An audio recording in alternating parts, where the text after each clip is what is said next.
Hello, beautiful people. I'm excited. And I hope you're excited because chances are you're watching this because you're a car person, and this is essentially the pinnacle dream of any car person, because most of the people are going to call you crazy, but you're just living for that dream to come true. Such is life. Anyways, it probably didn't make any sense. So in my last video, I mentioned that Type R was something I wanted, but there's something else on my mind that is persuading me to go that route. Well, today I'm going to introduce you guys to what that is. 10 years ago, I got to ride in my first exotic car. It was a Ferrari 360 Spider F1. Don't hate, believe me, I know. However, we can change that, don't worry. Friend of a friend, and got to ride in it when it's come back from storage. Now, the sad part is the gentleman parked that Ferrari, and it's been sitting in a barn ever since. I know, very, very tragic. And I've known of this for a while, and I've tried to acquire the car, but always had failed attempts. But luckily, I did get to ride in the car. I knew this gentleman. He has tons of other cars as well, like an older Lotus, I think an old RX-7. I found a 59 Vet in there. There's some cool stuff, and unfortunately it's all just kind of deteriorating away. And this is my version of a Forza find, you know? Why not find a way to get the cheapest Ferrari you can? So over the years, I've been in this man's ear, checking in on him, seeing how the car is, this, that, and the other. Well, I stopped in there, I think it was like July of last year, and he agreed that he'd let me purchase the car under a few conditions. One of those conditions being I let his daughter drive the car when I get it back to road going, since it was her favorite car. And I said, of course, not a problem. And then I've been just trying to find a way to come up with money ever since to buy it. I bought the 911, so that kind of put things on hold. That was directly before this conversation. So that's a brief background story. It's a very interesting car. There's a lot to discuss about it. It's a very early pre-production car. There's stories that it was owned by a specific somebody, which I will drop when I finally purchase the car. But yeah, I'm just trying to like put together the pieces. Good news is that the car was serviced at a very, very reputable dealer in Gaithersburg, Maryland, called Competición. And those guys are like former Ferrari mechanics, and just the best of the best. So that made me happy that before it sat, it got a full service done there. And I did speak to them, told them what was going on, and they said, as much as you want to put a battery on it, and you know, try to turn it over, that bringing it to them would be the best bet, because then they could know they're the last ones who touched it. So hopefully that transpires. I can gather all prior receipts, explain the gap, and not lose any value on the car. That's my goal. Of course, as you're the one doing this, as you're the car person, you want to be optimistic about all these things and say that, no, it's going to go flawlessly. But I know it's not, but I'm going to do my best to save this car. So enough of me talking. I'm pulling in, no B-roll of the journey. I just want to hop right into this and show y'all what has been on my mind for literally ever. So I apologize. I only have my 2470 today. I don't have my 16, so you're gonna be up close and personal with my face. But we brought the beauty, the little daily. But imagine, picture this, right? And we can get a tow behind, and we're gonna take this beauty back to Pittsburgh. I'm stuck on you.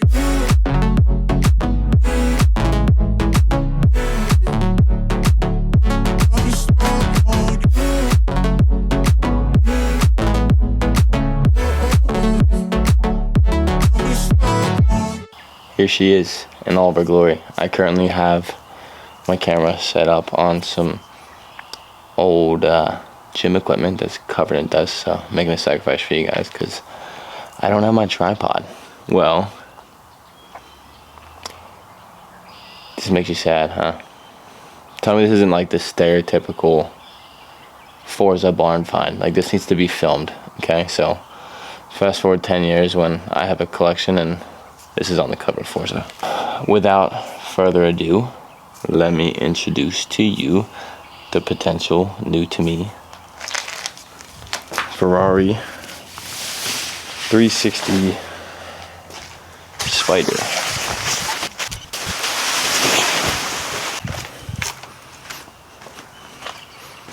Tell me that doesn't just make you excited. So it's been sitting here a while, coated in dust. But from what I can see, it was a fairly well optioned car. So we have 430 wheels, which I prefer over the 360. Red calipers, I believe that was an option. We also have the SF Ferrari badging, which I must fill over there, which I believe are factory. I know it was common to put on aftermarket ones. They say that it's supposed to be indented to know the real ones from the fake ones. This one does kind of sit in, but I don't really see the fender indentations, so I don't know. So I'll put a filming up close and you guys let me know. Maybe someone out there knows if you believe them to be factory or not.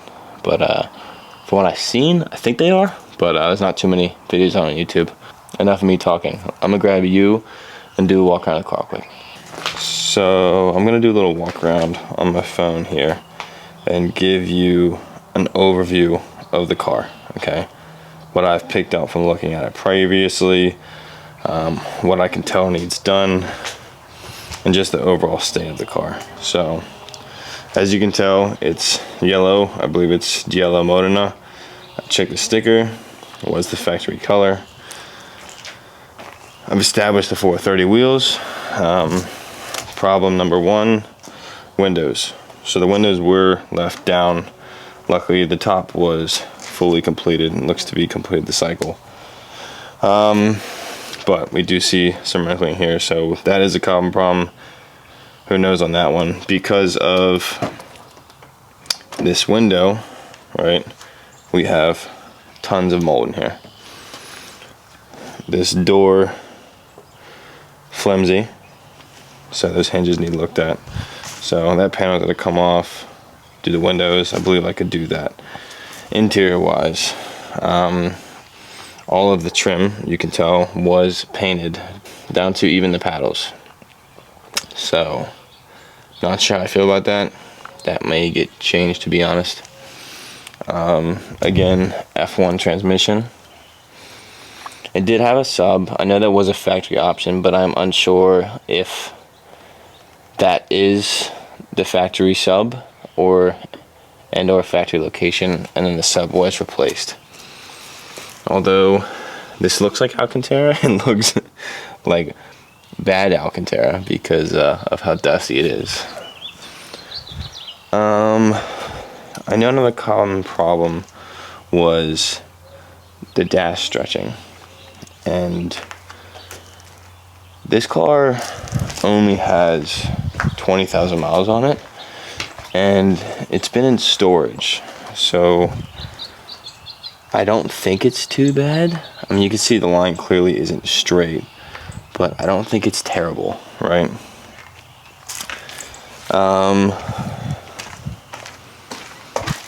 Up front, we do have some coloration on the headlights. I sent that to my buddy Brett, and that can probably be fixed.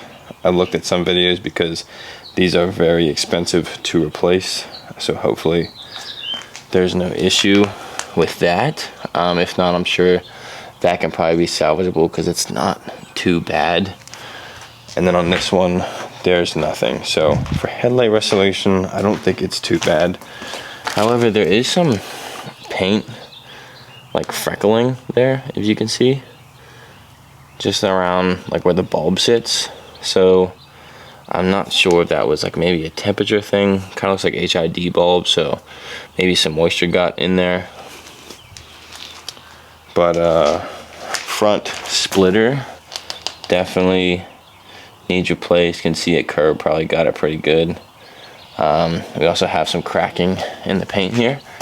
So right there and right there. Unsure if this car has been resprayed, but the story I wanted to tell you in the next video, if it is that car, it has been resprayed. So I'm gonna look into that once, of course, hopefully I obtain the car and we can look further. But for story purposes, it's probably good if it got repainted. Resale purposes, probably not as good. Here's those badgings. So you can see it's kind of recessed there, and then there is some fold, okay? Down here, sticks out a little bit, but again, some fold. So to my knowledge, that's a factory badge, which again, were an expensive option. Let's open up the rear deck lid and take a look back here. Hey, bro, come on now, dog. Come on, man.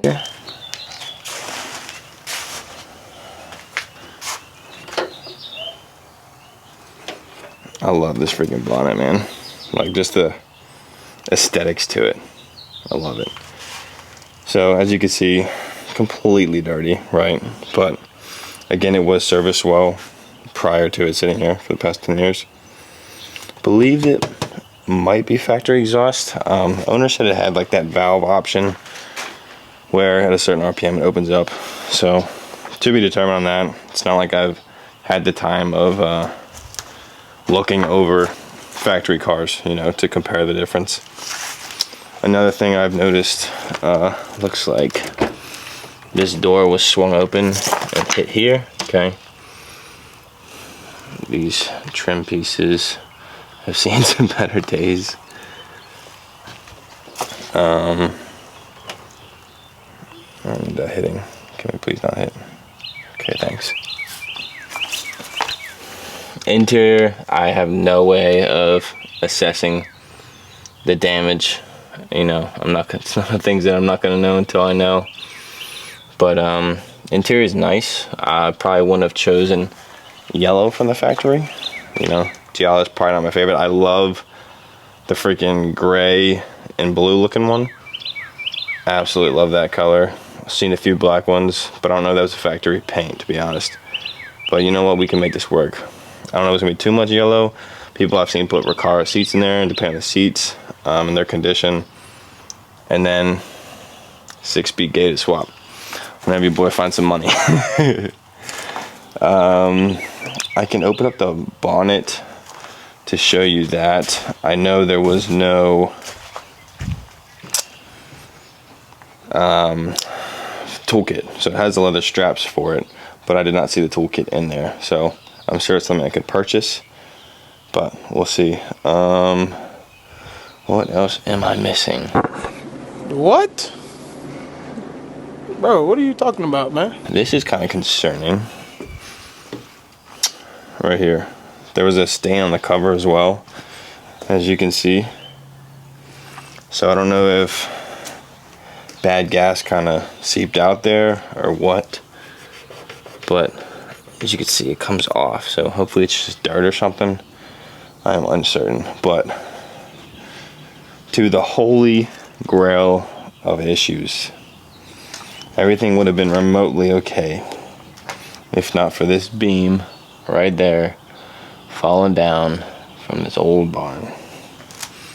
So that right there is probably I've gotten estimates in Ferrari chats, and it looks like upwards of 8 to 10 grand to keep this panel.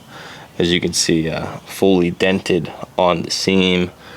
It even came down here, dented the rear bumper, which also needs resprayed. Chipping here, so either a new rear quarter, fix that, respray both, respray the front. So got a lot of paint work, which I'm not intrigued about, but on a budget Ferrari, we could change the color. You know, we could do a 6-speed manual.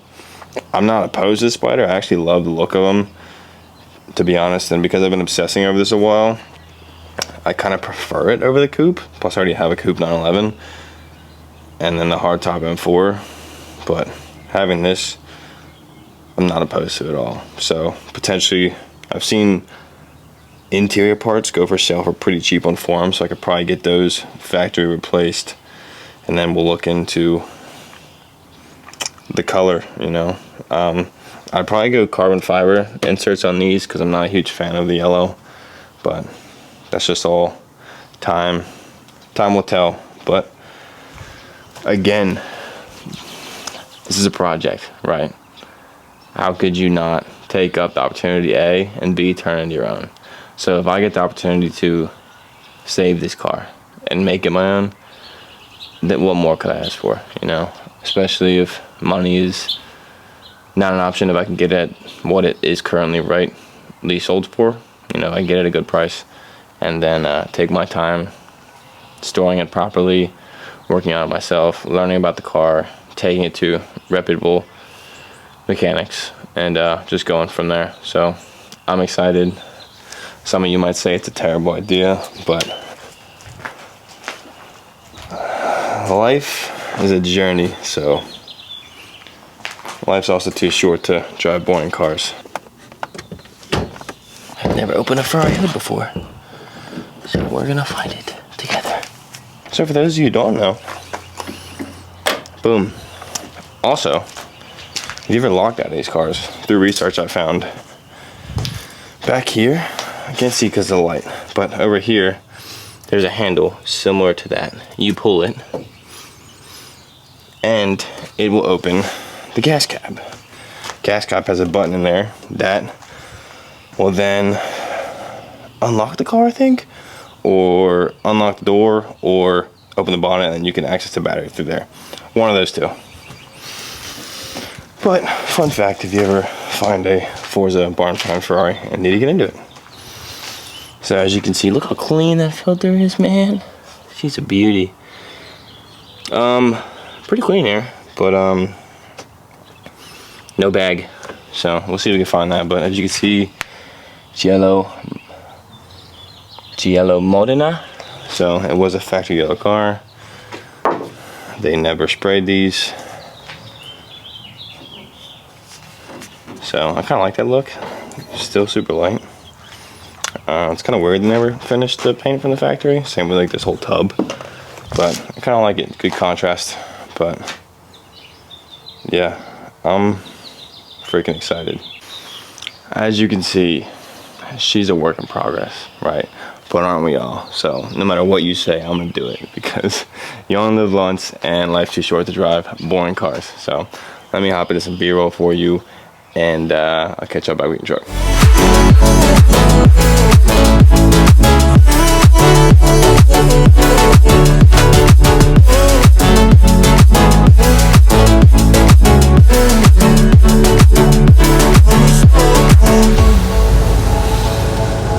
Alright, so I had to wait a second to film that next clip because my throat's covered in dust in my hands, and all I had in here was water to freaking dump on my hands. But yeah, that's it. That's the piece of work that's been on my mind and in my dreams here as of lately. Because I don't know, just something about finds like that regardless of the car, right? As long as it's something special. I mean, you know, of course it's not your dream spec you'd build, but the fact that you're able to find a 360 just, you know, disregarded and just in shambles, and I might have the opportunity to fix it and bring it back to life. And if I do, I promise you it's going to be the cheapest 360 transaction potentially ever recorded. Because I did some math with all it needs, like, and it's a lot. And we're talking respray and readjustment of the bumper and the rear quarter. That's massive. You know, the front bumper, that needs resprayed. The interior clean out. Like, luckily I have connections and, you know, can save a little money here and there, but still, that stuff's not free, and anything with Ferrari's name to it is definitely not cheap. And who even knows about mechanical? You know, it definitely needs a belt service. It definitely needs fluids flush. It definitely has bad gas. It, you know, and all those things our money, you know. Think about it. It's been sitting 10 years. It's probably missing out on, I don't know, let's say like probably $30,000 or so in receipts that it should have had.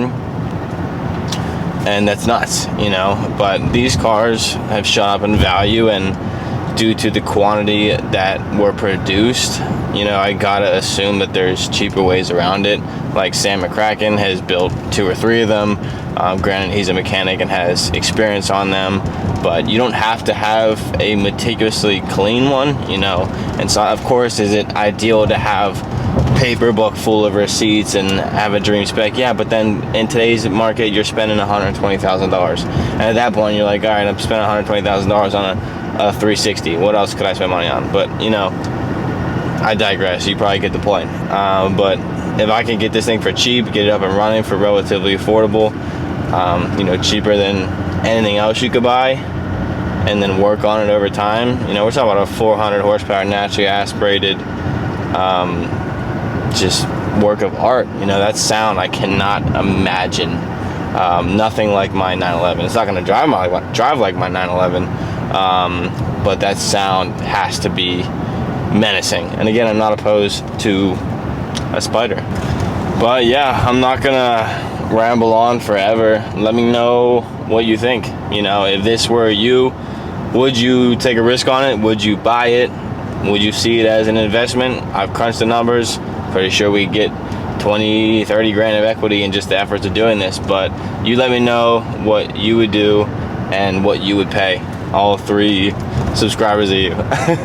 No, for real, I think this title will probably get some traction. At least I hope so, because who doesn't love stuff like this? But I appreciate you guys watching. Hopefully that intrigued you to chase a project of your own, because again, life's too short to drive boring cars. So I'll see y'all next time, and keep you updated with some updates here soon. See ya.